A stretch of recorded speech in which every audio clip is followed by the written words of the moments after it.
하나님의 말씀 같이 읽습니다. 고린도전서 15장 12절부터 34절의 말씀입니다. 고린도전서 15장 12절부터 34절의 말씀, 우리 한 절씩 교독하겠습니다. 한 절씩 교독합니다. 그리스도께서 죽은 자 가운데서 다시 살아나셨다 전파되었거늘 너희 중에서 어떤 사람들은 어찌하여 죽은 자 가운데서 부활이 없다 하느냐? 죽은 자의 부활이 없으면 그리스도도 다시 살아나지 못하셨으리라. 그리스도께서 만일 다시 살아나지 못하셨으면 우리가 전파하는 것도 헛것이요 또 너희 믿음도 헛것이며 또 우리가 하나님의 거짓 증인으로 발견되리니 우리가 하나님이 그리스도를 다시 살리셨다고 증언하였습니다. 만일 죽은 자가 다시 살아나는 일이 없으면 하나님이 그리스도를 다시 살리지 아니하셨으리라. 만일 죽은 자가 다시 살아나는 일이 없으면 그리스도도 다시 살아나신 일이 없었을 터이요 그리스도께서 다시 살아나신 일이 없으면 너희 믿음도 되고 너희가 여전히 영광을 있을 것이요 또한 그리스도 안에서 잠자는 자도 망하였으리니 만일 그리스도 안에서 우리가 바라는 것이 다만 이 세상의 상뿐이면 모든 사람 가운데 우리가 더욱 불쌍한 자이니라. 그러나 이제 그리스도께서 죽은 자 가운데서 다시 살아나사 잠자는 자들의 첫 열매가 되셨도다. 사망이 한 사람으로 말미암았으니 죽은 자의 부활도 한 사람으로 말미암는도다. 아담 안에서 모든 사람이 죽은 것 같이 그리스도 안에서 모든 사람이 삶을 얻으리라. 그러나 각각 자기가 차례대로 되니 먼저는 첫 열매인 그리스도요 다음에 그가 강림하실 때 그리스도에게 참가자요. 그 후에는 마지막이니 그가 모든 통치와 모든 권세와 능력을 멸하시고 나라를 아버지 하나님께 바칠 때라. 그가 모든 원수를 그 발 아래에 둘 때까지 반드시 원수하시리니 맨 나중에 멸망받을 원수는 사망이니라. 만물을 그의 발 아래 두셨다 하셨으니 만물을 아래 둔다 말씀하실 때 만물을 그 아래 두시니가 그 중에 들지 아니한 것이 분명하도다. 만물을 그에게 복종하게 하실 때에는 아들 자신도 그때 만물을 자기에게 복종하게 하신 이에게 복종하게 되리니 이는 하나님이 만유의 주로서 만유 안에 계시려 하심이라. 만일 죽은 자들이 본질이 다시 살아나지 못하면 죽은 자들을 위하여 세례를 받는 자들이 무엇을 하겠느냐? 어찌하여 그들을 위하여 세례를 받느냐? 또 어찌하여 우리가 언제나 위험을 무릅쓰리요? 얘들아 내가 그리스도 예수 우리 주 안에서 가시가 너에게 대한 나의 사랑을 두고 단언하노니 나는 날마다 정도라. 내가 사람의 방법으로 에베소에서 맹수와 더불어 싸웠다면 내게 무슨 유익이 있으리요? 죽은 자가 다시 살아나지 못한다면 내일 죽을 터이니 먹고 마시자 하리라. 죽지 말라 하는 분들은 하나님의 죄를 갚으나니. 같이 읽습니다. 깨어 의를 행하고 죄를 짓지 말라. 하나님을 알지 못하는 자가 있기로 내가 너희를 부끄럽게 하기 위하여 말하노라. 아멘. 할렐루야. 예, 오늘도 현장에 나와서 예배드리는 여러분들을 주의 이름으로 축복합니다. 혹 영상으로 지금 함께 예배에 참여하고 있다면 주의 은혜가 시공을 초월하여 역사하시는 그 하나님의 능력으로 함께 하시기를 축복합니다.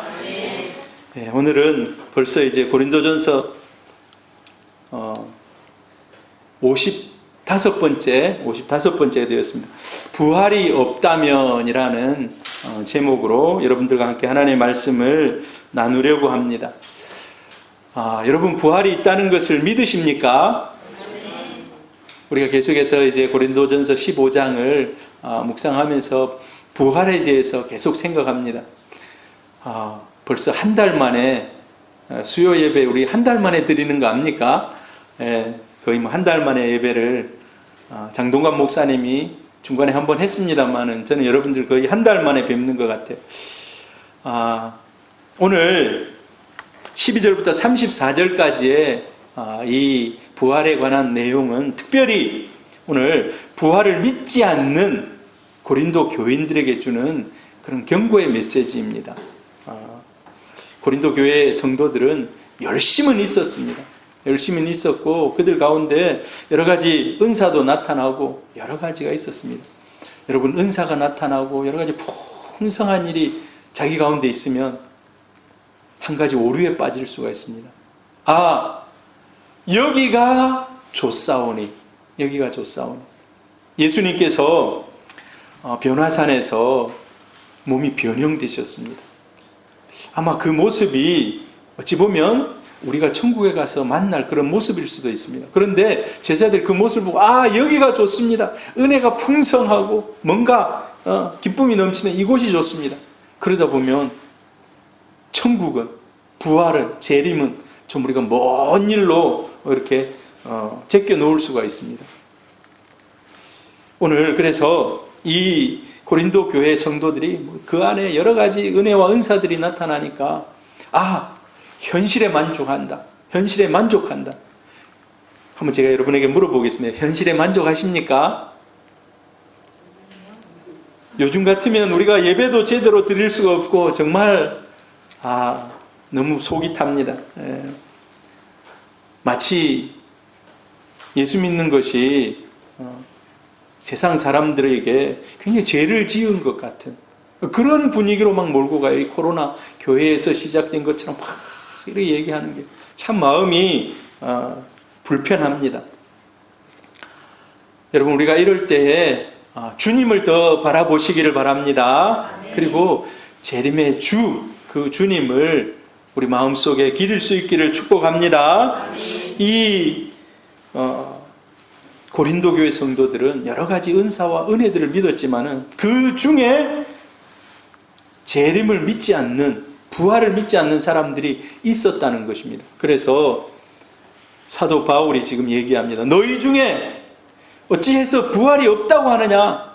내가 그렇게 열심히 너희들에게 예수 그리스도의 십자가와 부활을 전했는데 너희 중에 어찌 부활이 없다고 하느냐? 그래서 그 사람들에게 지금 경고를 해주고 있습니다. 우리는 예배 때마다 이런 걸 고백합니다. 뭡니까 이게?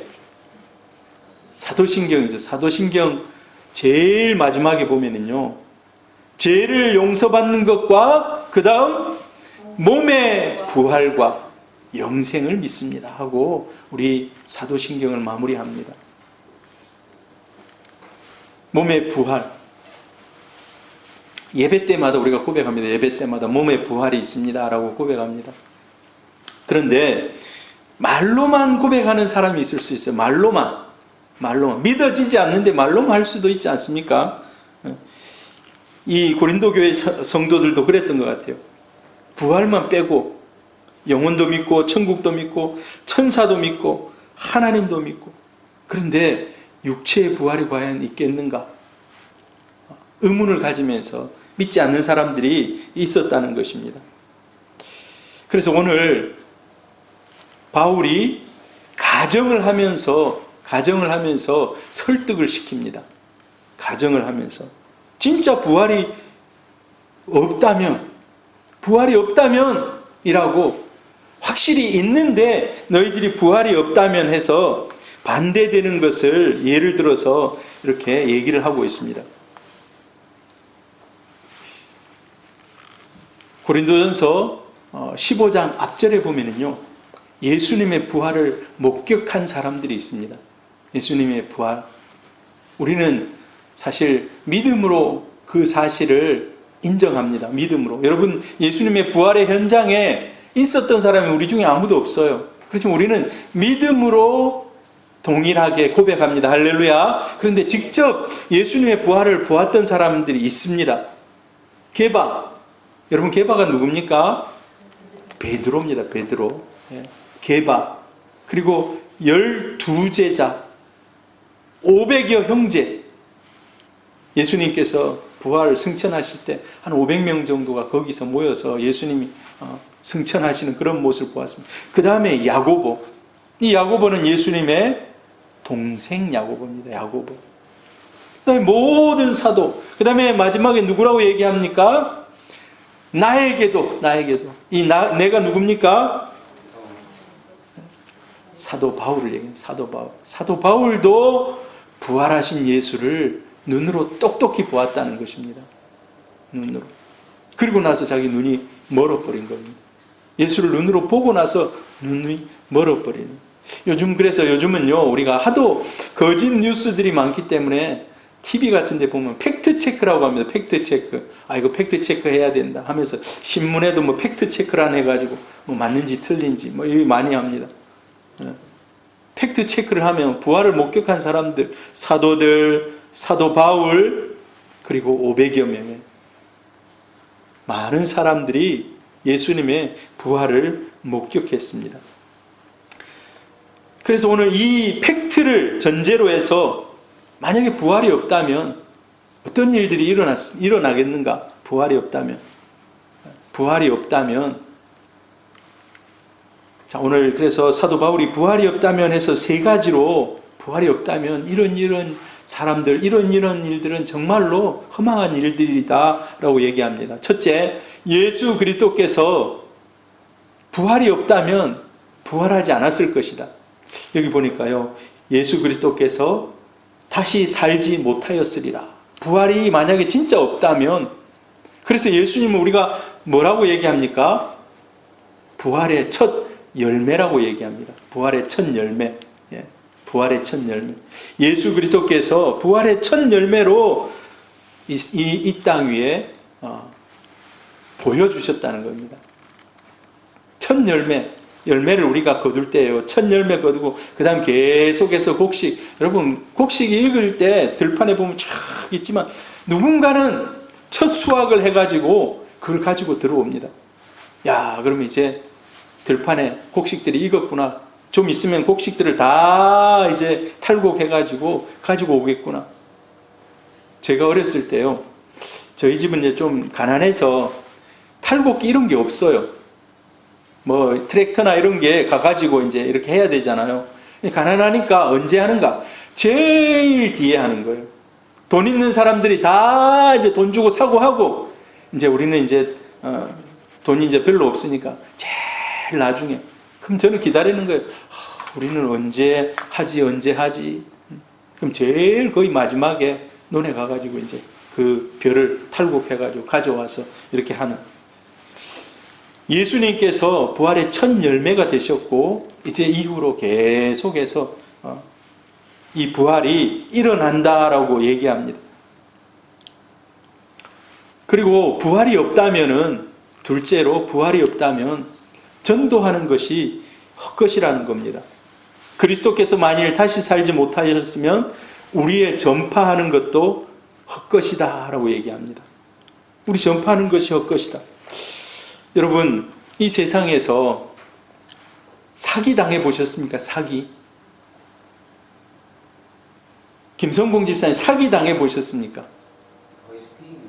보이스피싱. 보이스피싱. 그것도 일종 사기죠. 우리 장재순 집사님 사기 당해 보셨습니까? 저도 사기를 몇 번 당해 봤어요. 비행기 타야 되는데 비행기가 이제 날아가고 비행기 표가 무효가 됐다는 거예요. 그래서 서울에 가야 되는데 이제 기차 타고 가야 되는데 기차비가 없다는 거예요. 비행기는 이제 놓쳐서 이제. 그래서 제가 그때 아마 대학 바로 졸업하고 나서 그 사람 불쌍해가지고 돈을 줬는데, 차가 출발할 시간이 지났는데 한 4-5시간 지나서 제가 거리를 지나갔는데 거기 있더라고. 그 사람이 안 타고 가고 이미 서울에 갔어야 될 사람인데. 근데 세상에서 제일 가장 악랄한 수법의 사기가요, 종교 사기입니다. 종교적인 사기. 이 종교적인 사기 한번 빠지게 되면요, 자기 모든 것을 다 가지고 들어갑니다. 자기의 모든 것을 다 갖다 바치면서 여러분, 이단들이 그렇습니다. 이단들이 고 단위의 종교 사기범들입니다. 이단들이. 만약에 그런데 예수 그리스도의 부활, 우리의 부활이 없다면 기독교는 최고의 종교 사기극입니다. 한번 보세요. 전 세계에 지금 크리스찬들이 그 20억이 된다고 그래요. 20억이 지금 사기를 당하고 있는 겁니다. 20억이. 여러분, 놀라운 일 아닙니까? 20억 명이 사기를 당하고 있다면. 우리가 전하는 것이 우리가 거짓 증인을 거짓말로 지금 막 하고 있다는 거예요. 부활이 없다면. 그만큼 예수님께서 지금 강력하게 얘기를 합니다. 여러분, 사도들이요, 12명이 사도 요한만 빼놓고 그들의 생을 어떻게 마감했는지 아십니까? 다 순교했습니다. 다 이방 땅에 가서 다 순교했어요. 여러분, 부활을 전하기 위해서 자기 목숨까지 내놓고 그런 일들이 과연 진짜 부활이 없다면 가능하겠는가? 부활은 반드시 있는 줄 믿습니다. 셋째로요, 부활이 없다면 우리 믿음이 헛것이라는 겁니다. 여러분, 부활이 없다면 진짜 우리는 불쌍한 사람들입니다. 부활이 없다면. 지금 여러분, 여기 앉아서 지금 마스크 쓰고 여기 앉아 있는 거 여러분 한번 생각해 보세요. 지금 부활이 없고 우리 믿음이 없다면 이거 다 쓸데없는 거라는 겁니다. 예수 그리스도의 부활 때문에 우리가 이 자리에서 함께 예배 드리는 줄 믿습니다. 그리스도께서 다시 살아나신 일이 없다면 너희의 믿음도 헛되고 너희가 여전히 죄 가운데 있을 것이다. 죄가 용서받는 그런 일이 없다는 겁니다. 부활이 없다면. 그리스도 안에서 잠자는 자도 망하였다.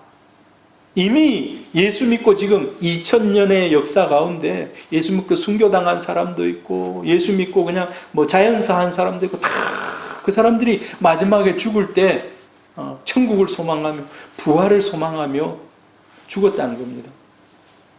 근데 그게 부활이 없다면 다 망한다는 겁니다. 같이 한번 읽어볼까요? 만일 그리스도 안에서 우리가 바라는 것이 다만 이 세상의 삶뿐이면 모든 사람 가운데 우리가 더욱 불쌍한 자리라. 우리가 제일 불쌍한 사람이라는 겁니다. 그냥 세상 가운데 자기 하고 싶은 대로 다 하고 사는 사람들에 비하면 우리는 그렇게 하고 살지를 못하잖아요. 여러분, 예수 안 믿는 사람은 사기를 쳐도 거짓말을 해도 양심에 꺼리낌이 없는 사람이 있어요.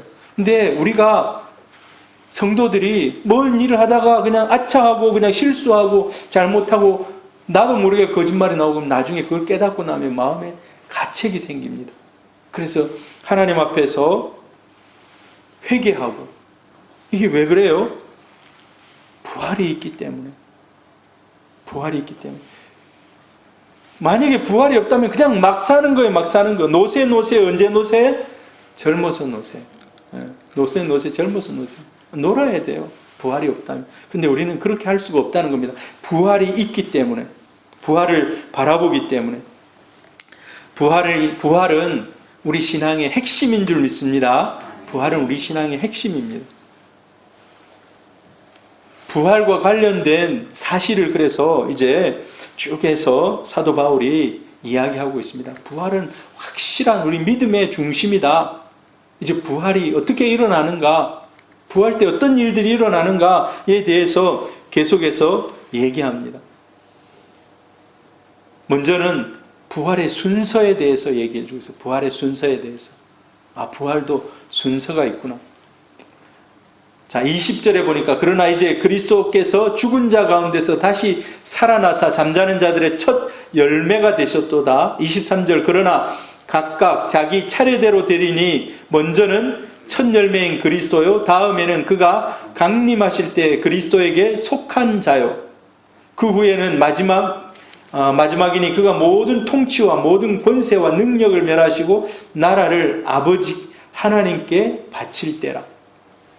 부활의 순서가 있는데요. 첫 번째 부활, 예수 그리스도. 예수 그리스도의 부활이 첫 번째라는 겁니다. 순서가 있는데 예수님이 첫 번째 부활. 이건 이미 2000년 전에 이루어진 사실입니다. 이미 예수님께서 부활하셨습니다. 두 번째, 이제 믿음의 성도들이 부활합니다. 믿음의 성도들이. 믿는 성도들이 부활을 해요. 여러분, 믿는 성도들이 예수님께서 첫 번째 부활하시고 두 번째는 우리 성도들입니다. 성도들이 언제 부활한가? 예수님 재림할 때 부활이 이루어지는데 살아있는 성도들이 언젠가 주님을 만날 거 아닙니까? 우리 시대에 우리가 만나면 우리가 살아서 예수님 만나는 세대가 되고 우리가 죽었는데 그 다음 세대를 만난다. 누군가는 살아서 만날 세대가 있을 것입니다. 그 성도들은 신령한 몸으로 변화된다고 그래요. 신령한 몸으로. 누가 그러더라고요. 우리 희국 청년이 그랬나? 목사님, 진짜 사람이 살아납니까? 진짜 사람이 살아나냐고. 사람이 살아나지. 그래서 예수 믿는 거 아니가? 사람이 살기 때문에. 한번 희구가 생각을 해봐라. 지금 이 세상에서 몸이 아프고 태어날 때부터 소아마비가 있고 이런 사람은 만약에 나중에 부활됐는데도 그 모습 그대로, 그럼 너무 여러분 절망이에요. 너무 절망 아닙니까? 부활했는데도 소아마비를 가지고 있다. 절망 중에 절망입니다. 영원히 그런 모습을 살아야 되는데, 그런데 그렇지 않다는 것입니다. 신령한 몸으로 무덤 속에 이미 죽은 성도들 영광의 몸으로 부활한다. 같은 의미일 것입니다. 신령한 몸, 영광의 몸. 성경이 그렇게 얘기를 하고 있는데, 아무튼 우리가 알지 못하는 제일 멋진 그런 하나님이 예비하신 이 신령한 몸으로 다시 살아날 줄로 믿습니다. 제자들이요, 이 땅에서 예수님을 보았습니다. 이 땅에서 예수를 보았어요.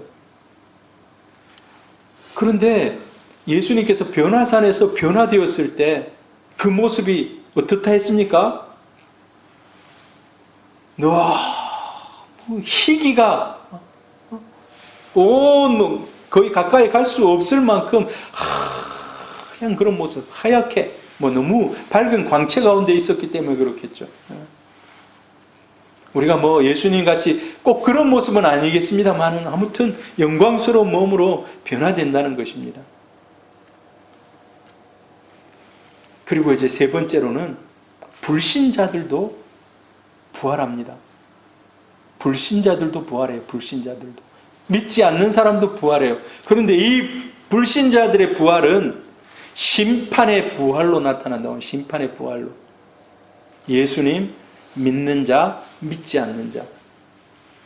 요한복음 5장 29절 같이 한번 읽어볼까요? 선한 일을 행하는 자는 생명의 부활로, 악한 일을 행하는 자는 심판의 부활로 나오리라. 부활의 모습이 있는데, 부활의 모습 가운데 우리 믿음의 형제자매들은 생명의 부활로, 이 세상에서 악한 그런 구원받지 못한 그런 사람들은 심판의 부활로 나온다는 것입니다. 부활의 순서. 예수님은 이미 부활하셨고, 그 다음 믿음의 성도들, 그냥 믿지 않는 그런 사람들도 다, 그러니까 우리가 생각할 때 다 부활하는 거예요. 다 부활. 동물들 부활할까요, 안 할까요? 어떤 사람들 그래. 미국의 사람들은 개들을 굉장히 좋아해요. 우리나라도 요즘은 개들을 굉장히 좋아해요. TV에도 요즘 개와 관련된 프로그램이 굉장히 인기 있다고 그래요. 여러분도 한 번씩 보십니까? 개는 훌륭하다. 훌륭하다 맞습니까? 제목이? 맞는지 안 맞는지 모르겠는데 아무튼 그런 프로가 있다. 그래서 어떤 사람들은요, 우리나라는 아직 그런 얘기까지 못 들었는데 미국은 개를 데리고 가서 세례를 받다. 개 한 번 세례 받는데 거의 1000불을 그냥 자기가 낸대요. 그러면 그 신부님들이 개의 세례를 준대요. 그러면 이제 개가 죽잖아요. 그러면 거기다가 십자가를 탁 이제 십자가를 표시를 해갖고 꽂아주면서 언젠가 너는 부활할 것이다 라고 적어준대요. 여러분, 부활은 우리 생명 있는 사람입니다. 사람. 다른 짐승들은 영혼이 없어요. 영혼이 없어요. 영혼이. 그냥 죽으면 끝이에요. 끝이에요. 하나님이 오직 생명을 부어주신 그런 존재는 인간밖에 없습니다. 여러분, 부활의 시기가 언제입니까? 부활의 시기. 오늘 사도 바울이 부활을 믿지 않는 고린도 성도들에게 상세하게 부활에 대해서 얘기를 해주고 있어요. 부활이 없으면 어떻게 되는가? 부활이 없으면. 그 다음 또 부활의 순서, 부활의 시기를 얘기합니다. 부활의 시기, 부활은요, 내가 죽는 순간 바로 부활하는 거 아니에요. 죽으면 바로 부활했으면 좋겠죠. 우리 영혼은 하나님 앞으로 갑니다. 우리 영혼은 하나님 앞으로 가요. 근데 부활은 주님의 재림의 때 부활한다는 겁니다. 그리스도가 강림하실 때, 23절에 보면 그리스도가 강림하실 때 부활이 있을 것이다. 여기 강림이라는 이런 단어, 파루시아라는 그런 단어로 쓰여졌습니다. 하늘에서 뭐가 내려온다라는 말을 쓸 때 이 단어가 쓰여져요. 근데 이와 비슷한 단어, 강림이라는 말이 또 아포칼시스나 아니 에피파네이아라는 이런 말도 같은 의미가 있는데 감추어진 것이 드러났다. 그 다음 외형적으로 뭐가 갑자기 싹 화면이 딱 나타나듯이 없었는데 화면이 딱 나타났는데 나타났다 할 때 이런 의미들을 씁니다. 성도의 부활은 예수님께서 공중에서 재림하실 때, 저는요 한번 이렇게 상상을 해봐요. 와, 예수님이 재림하시면 지금까지, 여러분 지금 우리 인구가 인구가 어느 정도 됩니까? 거의 75억이라고 그래요. 75억. 인구가 75억 명. 우리 남한과 북한이 합하면 거의 7천만, 7,200~300만 이렇게 된다 그러는데 75억이래. 75억. 근데요, 예수님 다 재림하실 때 지금 오고 온 수없이 많은 사람들이 지금 제일 기다리는 게 뭐겠습니까? 죽은, 먼저 천국 간 그런 영혼들이 부활을 기다리고 있는 거예요. 부활을. 그러면 얼마나 많은 이 세상에 지금 이미 이제 뼈가루도 다 없어져 버렸죠. 뼈가루가 어디 있어요, 그 사람들. 그런데 예수님이 부활하는 순간에 일제히 일어난다는 겁니다. 일제히. 하늘에서 천사들의 나팔소리가 쫙 들리는 순간에 일제히, 와, 여러분 그 엄청난 광경. 제가요, 우리나라에서 성탄절 날 전 성도가 함께 모여가지고 특송하는 교회가 있어요. 특송뿐만 아니라 1시간 동안 이 뭡니까? 하나님의 그 성탄을 찬양하는, 연세중앙교회가 그러더라고요. 연세 10,000명이 다 똑같이 이렇게 뭡니까? 정장을 하고 가운을 입고 탁 와서 전부, 와, 한 사람이 이렇게 지휘를 탁 하는데, 작년인가 보니까 그분이 누군지는 잘 모릅니다. 어떤 여자분, 젊은 여자분, 한 30대 정도 된 여자 집사인지 권사님인지 모르겠는데 그분이 탁 지휘를 하더라고요. 근데 한 10,000명 정도가 할렐루야를 쫙 부르는데, 여러분 메시아 할렐루야 알지 않습니까? 와, 너무 막 정말 멋지더라고요. 근데 천사들이 나팔소리가 쫙 울려 퍼질 때 지금까지 주 안에서 잠자는 영혼들이 일시에 일어나는 겁니다. 일시에. 영광스러운 몸을 가지고 일시에 일어나는.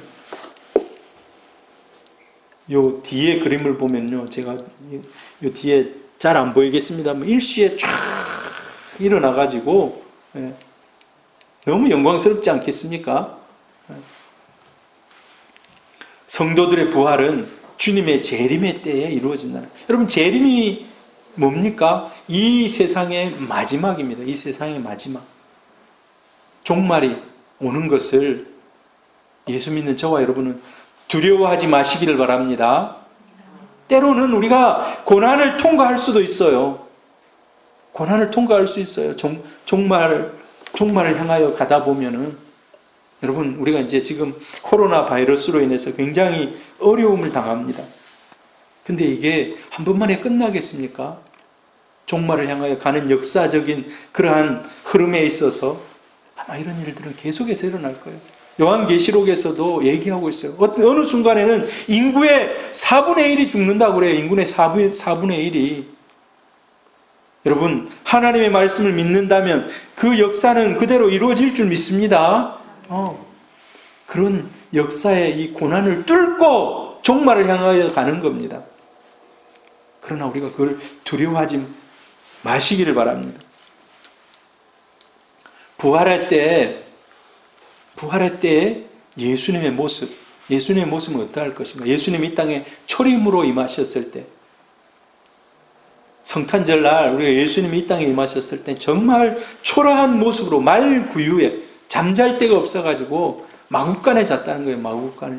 여러분, 아이 낳을 때 마구간에서 지금 낳은 사람 있습니까? 없을 거예요. 전쟁 때나 저런 일들이 일어나지, 어디 피난 가는 도중에나. 평소에는 그렇지 않잖아요. 근데 예수님은 마구간에서 태어났습니다. 그리고 이 땅에서 굉장히 가난한 시골 목수집 아들입니다.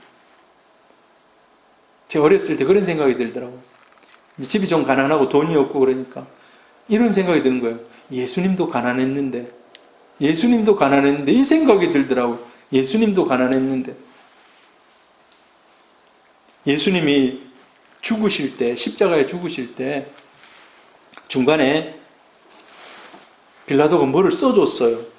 여러분, 뭐를 쓴지 압니까? 그 글을 뭐라고 썼는지 압니까? 유대인의 왕이라고 썼어요. 유대인의 왕. 저기다가 유대인의 왕. 유대인의 왕. 저 모습이 왕의 모습입니까? 그런데 놀리는 거예요.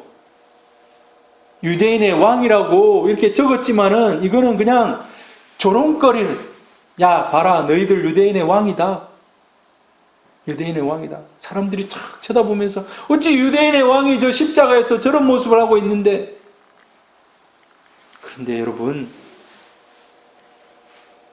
3일만 지나니까 진짜 만왕의 왕이 되셨습니다. 할렐루야. 3일이 지나니까 만왕의 왕이 되셨습니다. 우리가 예수님을 만날 때 우리는 이 왕을 만나는 겁니다. 만왕의 왕, 만주의 주. 만왕의 왕, 만주의 주. 천사들도, 모든 인류도 그 앞에서 무릎을 꿇고 하나님을 찬양합니다. 예수 그리스도를 찬양, 삼위 하나님을 찬양합니다. 할렐루야.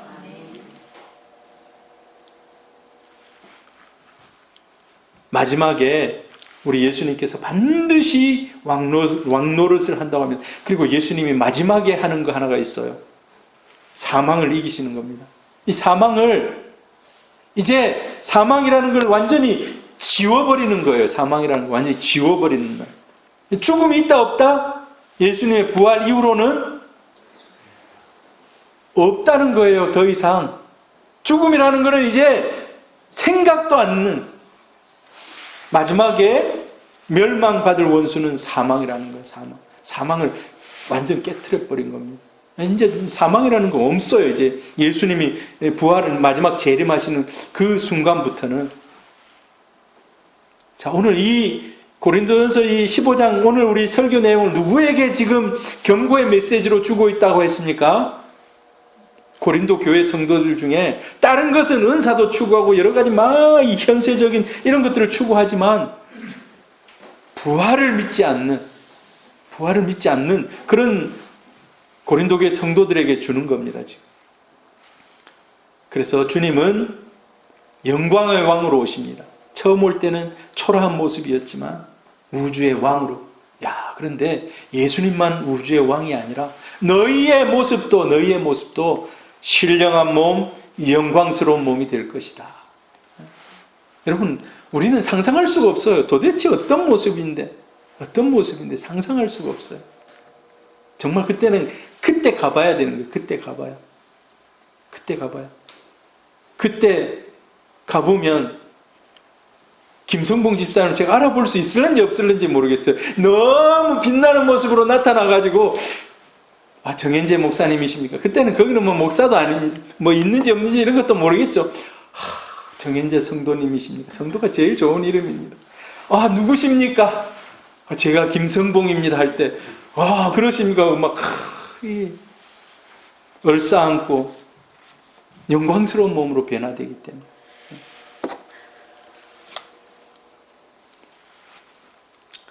그래서 부활을 믿는 사람들은 어떤 모습 가운데 살아야 되는가? 고린도 교회 성도들에게 부활을 믿는 여러분 어떻게 살아야 되는가? 죽음을 두려워하지 말고 살아라는 겁니다. 죽음을 두려워하지 말고. 부활을 믿는다면 죽음을 두려워하지 말라는 겁니다. 29절에 이상한 말이 쓰여져 있어요. 읽어보다 보면 좀 의문이 들 수 있는 말인데, 만일 죽은 자들이 도무지 다시 살아나지 못하면 죽은 자들을 위하여 세례받는 자들이 있다. 죽었는데 그 사람에게 세례를 준다는 거예요. 죽었는데. 이게 우리 기독교적인 생각으로 이게 맞습니까? 틀립니까? 죽은 사람에게 세례 주는 거? 이단들이 그렇게 했다는 거예요. 그 당시 때 이단들이 죽은 사람에게도 세례를 주면 세례받는 사람이 천국 간다는 거예요. 여러분, 이와 비슷한 연옥 사상이 있습니다. 연옥 사상. 내가 선조들 누구를 위해서 성전을 하나 지어주거나 크게 헌금을 하거나 이러면 그 사람이 천국 간다는 거예요. 저와 여러분이 프로테스탄트 기독교 개신교의 입장에서는 우리 이거 인정하지 않습니다. 이미 다 끝난 거예요. 그런데 그 당시 때 사도 바울 때에도 저런 일들이 있었다는 거예요. 세례를, 죽은 사람인데 그 무덤에 가거나 그래가지고 거기서 세례를 주는 거예요. 죽었는데, 이미 그 사람 죽었는데 누구누구에게 세례를 주노라. 그러면 이제 어떻게 된다고? 이 사람이 천국 간다고 믿는 이단들이 있었다는 거예요. 하물며 그 사람들까지도 그렇게 하는데 우리가 언제나 위험을 무릅쓰리요. 그래서 나는 날마다 죽노라. 난 날마다 죽노라. 주 안에서 나는 날마다 죽노라. 죽음을 두려워하지 않는다는 겁니다. 여러분, 죽음을 두려워하지 않는 우리 성도님들 되기를 바랍니다. 네. 둘째로, 부활을 믿는 사람들의 삶은 향락과 유혹을 이기는 삶을 살라는 겁니다. 향락과 유혹을 이기는 사람. 오늘 32절에 보면요, 죽은 자가 다시 살아나지 못한다면 내일 죽을 터이니 먹고 마시자 하리라. 이게 세상 사람들의 논리입니다. 그래서 노세 젊어서 노세, 돈 있을 때 마음껏 팍팍 쓰고, 요즘은 돈 있어도 잘 못 써요. 다 어디를 못 다니게 하니까, 코로나 때문에 못 다니게 하니까. 근데 세상의 가치관은 그래요. 열심히 벌었으면 열심히 쓰라는 겁니다. 열심히 쓰라는 거예요. 향락과 유혹을 추구하라는 거예요. 그러나 우리 예수 믿는 사람들은 그렇게 살면 안 된다는 겁니다. 왜 그렇습니까? 마지막에 하나님 앞에 섰을 때 우리의 삶을 하나님 앞에 그대로 짓고 한다고 되어 있어요. 내가 살아왔던 날들을 필름처럼 쫙 보여주면 내가 그걸 저 때는 저랬습니다. 저 때는 저랬습니다. 하나님 앞에 우리의 삶을 짓고 한다는 거예요. 얼마나 부끄럽겠습니까? 우리가 구원받았지만은 굉장히 부끄러운 그런 순간을 맞이한다는 겁니다. 그래서 우리는 향락과 유혹을 이기는, 그래서 부활신앙을 가진 사람은 살아도 경건하게 살셔야 합니다. 경건하게. 여러분, 여러분에게 경건한 동료들이 많이 있기를 바랍니다. 경건한 믿음의 그러한 동역자들이 많기를 바랍니다. 내 주위에는 너무 진짜 막 세상에 그 사람하고 만나면 막 죄를 지어야 되는데 이런 사람들이 있다면 그 사람들하고는 조금 한 걸음 멀어지시기를 바랍니다. 너무 그 사람들하고 연락도 안 하면 우리가 전도할 기회는 없어져요. 연락을 하되 한 걸음 떨어져서 내가 주도적으로 저 사람을 확 끌고 가서 전도하지 못하겠다 하면 그 사람과 늘 만나면 안 돼요. 오히려 악한 영향력을 받게 됩니다. 오히려 끌려가요. 오히려. 여러분, 그래서 우리는 경건하게 믿음과 말씀으로 우리 자신이 무장되어 있어야 될 줄로 믿습니다. 하나님께서 요한계시록 쭉 뒤에 적어놓은 것을 보면요, 마지막에 7 교회가 나옵니다. 근데 마지막 교회가 라오디게아 교회입니다. 라오디게아 교회. 라오디게아 교회를 향해서 굉장히 신랄하게 얘기합니다. 너는 뜨겁든지 차든지 해라. 미지근하지 말라. 미지근하지 말라. 여러분, 그리고 세 번째로요, 경건 생활에 더 힘써야 됩니다. 경건 생활에. 우리가 부활을 믿는 사람이라면 더 경건 생활에. 여러분, 오늘 성경 말씀이 기록이 안 돼 있는데, 저기 있네요. 밑에 한번 같이 읽어봅니다. 33절 시작. 속지 말라. 악한 동무들은 선한 행실을 더럽히나니 깨어 의를 행하고 죄를 짓지 말라. 우리에게 확실하게 얘기합니다. 네가 부활을 믿느냐? 그렇다면은 죄를 짓지 말고 의를 행하고 경건하게 살아가라 라고 얘기합니다.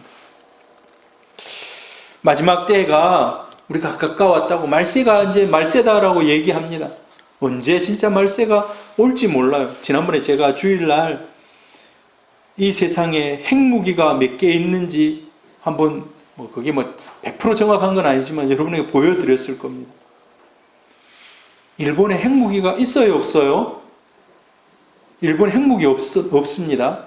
만약에 전쟁이 나면 근데 만들 수 있는 그런 기본적인 게 다 돼 있다는 거예요. 전쟁이 일어나서 만약에 지하나 어디 은폐시설에서 만들면 거의 9,900개를 만들 수 있답니다. 그 사람들이 축적해 놓은 과학과 기술 이런 것들을 쫙 하면, 북한에는 지금 실질적으로 한 20개에서 30개 핵무기가 있다고 그래요. 전에 제가 이제 해군에 있을 때 아주 오래된 2차 세계대전 때 만들어진 배를 탔어요. 대전함을 탔는데 그 대전함에 무기고가 밑에 있습니다. 무기고가 밑에 있어요. 근데 그 배가 인천 상륙작전 할 때 저 서해안에 와가지고 3일인가 그 배에 있는 모든 포를 인천으로 쏘아 날렸다는 거예요. 인천으로. 계속. 그 인천이 얼마나 쑥대밭이 됐겠습니까? 이제 그때는 이제 우리나라 사람들이 다 남쪽으로 피난 갔어요. 중간 보급로나 이런 걸 끊기 위해서. 그 다음에 이제 미군이 이제 공수부대들이 이제 투입되기 위해서 했는데, 제가 이제 그 배에 한 번씩 도크를 들어가거든요. 도크를 들어가는 건 이제 수리하러 이제 이렇게 배 짓는 이렇게 큰 물 빼면 얻는데 거기를 들어가요. 그럼 거기 들어가가지고 이렇게 다 이제 밖에 페인트도 칠하고 뭐 고장나고 고치기도 하는데, 그거 하기 전에 그 배에 있는 모든 뭡니까 거기 있는 무기들을 싹 내는 거예요. 우리 그때 310 몇 명이 탔어요, 그 배에. 근데 310 몇 명, 전부 다는 아니겠죠. 간부들 빠지고 거의 한 250명 될 거예요. 250명이요. 하루 종일 날라야 돼요, 그거를. 하루 종일 그 무기를요. 이제 혹시나 그거 들어가가지고 폭발하면 안 되잖아요. 그걸 다 내놓는 거예요. 다 내려놓는 거예요. 여러분, 근데 핵무기는 그거하고 비교가 안 돼요.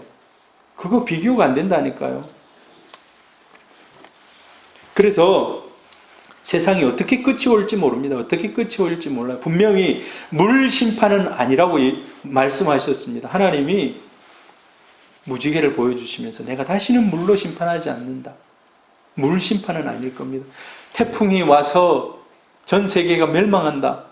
그렇진 않을 거예요. 태풍이 오면 무섭잖아요. 우리 며칠 전에 태풍 지나갔는데 일주일 사이에 2개나 지나가가지고 제가 얼마나 속이 바짝 탔는지 몰라요. 태풍이 지나갈 때 여러분도 기도해 주시길 바랍니다. 제발 정전이 안 돼. 정전. 그래서 이제 정전이 되면 저 펌프가 작동을 안 하기 때문에, 그러면 여기는 그냥 저 높이하고 마찬가지로 물이 차는 거예요. 저 높이하고 마찬가지로. 그런 일이 김영숙 권사님 언제 한번 있었습니까? 없었죠, 지금까지. 물이 찬, 저는 잘 모르겠습니다만은, 그래서 아무튼 비가 와도 뭐 누가 퍼내겠죠. 와가지고 퍼내겠죠. 무슨 얘기하다 이래 됐는지 모르겠는데, 아무튼 물 심판은 아니라고 얘기하고, 그러나 어떤 심판인지는 우리가 정확히 알 수는 없지만은 종말을 향해서 달려가고, 여러분, 우리 믿음의 성도들은 재림이나 부활이 언제 일어날지 우리가 알 수가 없어요. 우리 알지 못합니다. 그 날짜를 언제 예수님이 오신다 얘기한 사람들 다 틀렸어요.